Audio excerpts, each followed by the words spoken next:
Jika para imam mereka tidak berhukum dengan kitabullah dan terang-terangan tidak melaksanakan apa yang telah diturunkan Allah, niscaya Allah akan menjadikan ketakutan di antara mereka. Assalamualaikum warahmatullahi wabarakatuh. Kita melanjutkan video pembacaan buku Dahsyatnya Hari Kiamat, rujukan lengkap hari kiamat dan tanda-tandanya berdasarkan Al-Quran dan As-Sunnah, karya Imam Ibnu Katsir. Kita memasuki pembahasan berbagai keburukan yang akan menimpa umat pada akhir zaman. Isyarat kenabian mengenai berbagai keburukan yang akan terjadi. Abu Abdillah bin Majah menuturkan dalam kitabnya Al-Fitan, dalam sunannya, Mahmud bin Khalid ad-Dimashqi bercerita bahwa Rasulullah SAW datang dan bersabda, "Wahai orang-orang muhajirin, ada 5 perangai yang jika kalian diuji dengannya, aku berlindung kepada Allah agar kalian tidak mendapatinya. Tidaklah akan muncul kekejian di suatu kaum sampai mereka melakukannya terang-terangan, kecuali merebak di tengah-tengah mereka wabah dan kelaparan yang belum pernah terjadi pada umat sebelumnya. Tidaklah orang-orang mengurangi takaran dan timbangan, kecuali mereka akan menderita pacaklik dan sulitnya bahan makanan, serta zalimnya penguasa kepada mereka. Tidaklah orang-orang menahan zakat harta mereka, kecuali hujan tidak akan turun dari langit. Andaikan bukan karena binatang, tentu mereka tidak akan mendapatkan hujan. Tidaklah mereka melanggar sumpah Allah dan Rasul-Nya, kecuali Allah menjadikan musuh menguasai mereka, hingga mereka merampas sebagian yang ada di tangan mereka. Jika para imam mereka tidak berhukum dengan kitabullah dan terang-terangan tidak melaksanakan apa yang telah diturunkan Allah, niscaya Allah akan menjadikan ketakutan di antara mereka." Hadis riwayat Ibnu Majah. Ibnu Majah meriwayatkan hadis ini sendirian. Hadis ini mengandung keanehan. At-Tirmizi meriwayatkan bahwa Rasulullah SAW bersabda, "Jika umatku melakukan 5 perangai ini, niscaya bencana akan menimpanya." Seseorang bertanya, "Apakah hal yang 5 itu?" Beliau menjawab, "Jika harta rampasan berpindah-pindah tangan, amanah menjadi sarana mendapatkan harta, zakat sebagai utang, suami taat kepada istrinya dan durhaka kepada ibunya, berbakti kepada temannya dan menjauhi ayahnya, dan suara-suara keras di masjid. Jika pemimpin kaum adalah orang yang paling hina, seseorang dihormati karena takut kejahatannya, arak diminum dan sutra dikenakan. Jika biduan dan alat musik, petik dimainkan, dan umat yang terakhir mengutuk umat yang pertama. Pada saat demikian, tunggulah angin hamro, angin yang membawa bencana dan penyakit, atau kehinaan dan kerusakan." Hadis riwayat At-Tirmizi. Selanjutnya, At-Tirmizi berkata, hadis ini asing. Kami tidak mengenal hadis Ali kecuali dari segi ini. Kami juga tidak mengetahui orang yang meriwayatkan hadis ini dari Yahya bin Sa'id al-Ansari selain Al-Faraj bin Fudalah. Beberapa ahli ilmu sudah membicarakan hal ini sebelum menghafal darinya. Hadis ini juga diriwayatkan oleh Waqi dan beberapa orang imam. Al-Hafiz Abu Bakar Al-Bazzar berkata, "Muhammad bin Husain Al-Qaisi menuturkan kepada kami, Yunus bin Arqam bercerita kepada kami, Ibrahim bin Abdillah bin Hasan memberitahu kami dari Zaid bin Ali bin Husain, dari ayahnya, dari kakeknya, dari Ali bin Abi Thalib radhiyallahu anhu. Ia berkata, Rasulullah SAW mengimami kami sholat subuh. Selesai sholat, seseorang menyeru kami, 'Kapan kiamat tiba?' Rasulullah SAW memintanya kembali tenang dengan bersabda, 'Diamlah.' Saat pagi merekah, beliau menengadakan matanya ke langit sambil bersabda, 'Maha suci zat yang mengangkat langit dan mengaturnya.' Selanjutnya, beliau mengarahkan pandangannya ke bumi sambil bersabda, 'Maha suci Allah yang membentangkan bumi dan menciptakannya.' Setelah itu beliau bersabda, 'Mana orang yang bertanya mengenai kiamat?' Lantas orang yang bertanya tersebut merangkak di atas 2 lututnya lalu berkata, 'Demi ayah dan ibuku, akulah yang telah bertanya kepadamu.' Nabi bersabda, 'Kiamat terjadi ketika para imam bertindak zalim. ramalan bintang dipercaya, dan takdir didustakan, hingga amanah dijadikan rampasan perang, sedekah dijadikan utang, dan kekejian dijadikan tambahan. Saat itulah kaummu binasa. Selanjutnya, Al-Bazzar berkata, kami tidak mengenal hadis ini, kecuali dari segi ini. Yunus bin Arqam adalah seorang yang jujur dan orang-orang banyak meriwayatkan darinya, akan tetapi ia seorang penganut paham Syiah yang fanatik. Selanjutnya, At-Tirmizi berkata, Ali bin Muhammad menuturkan kepada kami Muhammad bin Yazid bercerita kepada kami dari Al-Muslim bin Sa'id, dari Rumai Al-Huzami, dari Abu Hurairah radhiyallahu anhu, ia berkata, Rasulullah shallallahu alaihi wasallam bersabda, jika harta rampasan berpindah-pindah tangan, amanah menjadi sarana mendapatkan harta, zakat sebagai utang, dan belajar bukan untuk agama, suami taat kepada istrinya dan durhaka kepada ibunya, mendekatkan temannya dan menjauhkan ayahnya, suara-suara keras di masjid, orang fasik memimpin kaumnya, bidu wanita dan alat musik petik muncul, arak diminum, dan umat terakhir melaknat umat pertama. Saat itulah tunggu angin hamro, angin yang membawa bencana dan penyakit, kehinaan, kerusakan, hujan batu dari langit, dan tanda-tanda yang datang secara berturut-turut, laksana kalung usang yang terputus benangnya, sehingga manik-maniknya jatuh berderai. Hadis riwayat At-Tirmizi. Lalu ia berkata, hadis ini asing. Kami tidak mengenalnya kecuali dari segi ini.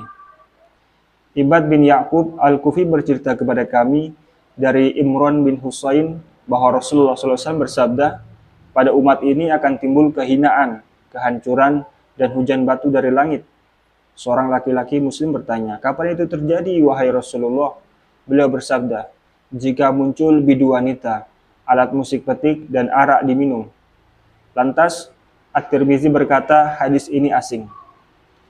Hadis ini diriwayatkan dari Al-A'mash, dari Abdurrahman bin Sabit, dari Nabi Muhammad SAW secara mursal. At-Tirmizi berkata, Musa bin Abdurrahman Al-Kindi bercerita bahwa Rasulullah SAW bersabda, jika umatku sudah berjalan dengan congkak dan pongah, dan dilayani oleh anak-anak raja-raja Persia dan Romawi, niscaya Allah akan menjadikan orang-orang yang jahat menguasai orang-orang pilihan atau baik. Hadis ini asing. Abu Muawiyah meriwayatkan hadis ini dari Yahya bin Sa'id Al-Ansari, dari Abdullah bin Dinar, dari Ibnu Umar. Ia menyebutkan hadis itu dan kami tidak mengetahui sumbernya. Dalam As-Sahihain dan Sunan An-Nasa'i disebutkan dengan lafal miliknya dari Jalul Abdullah bin Tawus bahwa Rasulullah SAW bersabda, kita orang-orang terakhir dan pertama pada hari kiamat. Kita manusia yang pertama masuk surga. Dalam Sahih Muslim dari Jalur Jarir dari Al-A'mash dari Abu Saleh dari Abu Hurairah dari Rasulullah SAW, kami orang-orang terakhir dan pertama pada hari kiamat, dan orang yang pertama masuk surga. Hadis riwayat Muslim.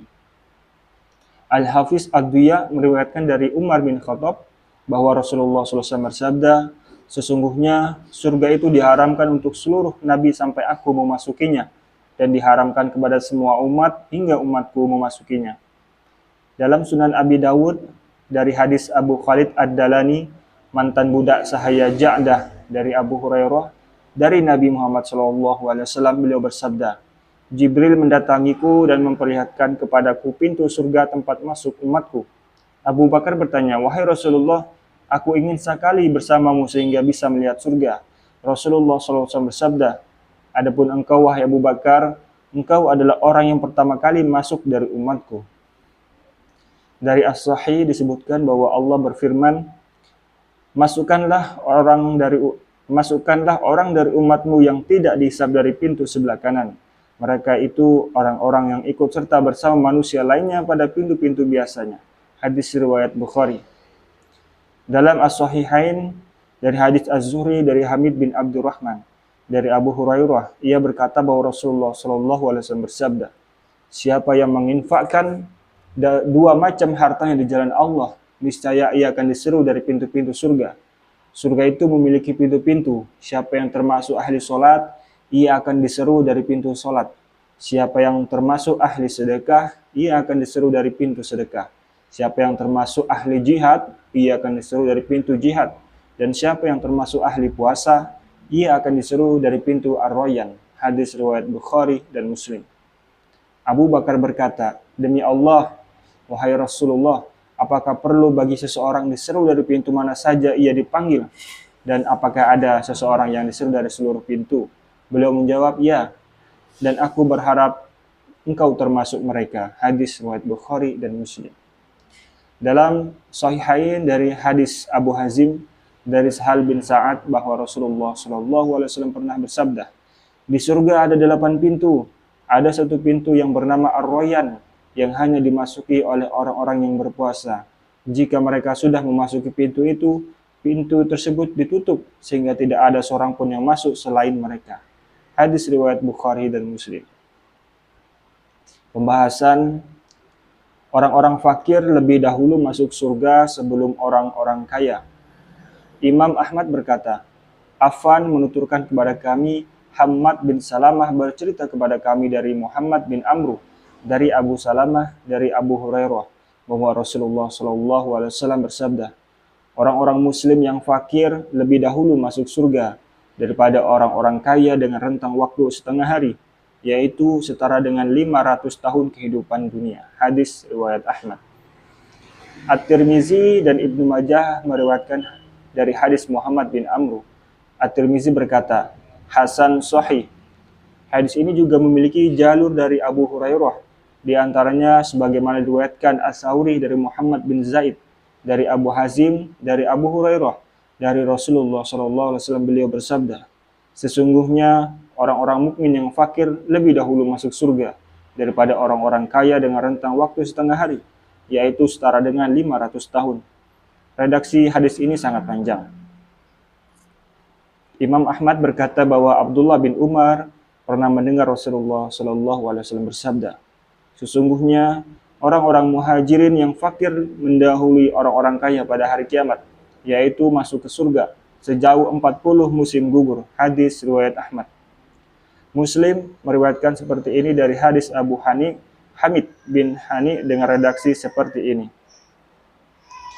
Imam Ahmad berkata, Husain yaitu Ibnu Muhammad menuturkan kepada kami, Daud yaitu Ibnu Nafi bercerita kepada kami dari Muslim bin Bashar, dari Ikrimah, dari Ibnu Abbas, ia berkata, bahwa Rasulullah SAW bersabda, dua orang mukmin bertemu di pintu surga, keduanya mukmin kaya dan mukmin fakir saat di dunia. Lantas mukmin fakir dimasukkan ke surga sementara mukmin kaya ditahan sesuai kehendak Allah lalu dimasukkan ke surga. Lantas orang fakir bertemu dengan orang kaya itu dan bertanya, wahai saudaraku, apa yang membuatmu tertahan? Demi Allah, engkau tertahan sehingga aku mengkhawatirkanmu. Orang kaya itu menjawab, wahai saudaraku, sesungguhnya aku tertahan setelahmu dengan penahanan yang mengerikan dan tidak disukai. Aku sampai kepadamu dengan kondisi bercucuran keringat, sehingga jika ada 1000 unta yang seluruhnya makan tumbuhan masam, lalu minum keringat itu, niscaya unta-unta itu keluar dari keringat tersebut dalam keadaan kenyang. Hadis riwayat Ahmad. Dalam As-Sahihain disebutkan dari hadis Abu Utsman An-Nahdi dari Usamah dari Zaid bahwa Rasulullah SAW bersabda, aku berdiri di pintu surga, ternyata mayoritas orang yang memasukinya adalah orang-orang miskin. Selanjutnya, aku berdiri di pintu neraka, ternyata mayoritas orang yang memasukinya adalah perempuan. Hadis riwayat Bukhari dan Muslim.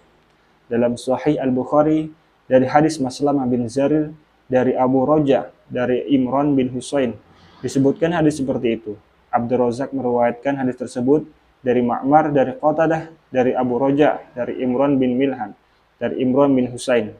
Aku pernah mendengar Rasulullah SAW bersabda, aku memandang ke surga, ternyata aku lihat mayoritas penghuninya orang-orang fakir.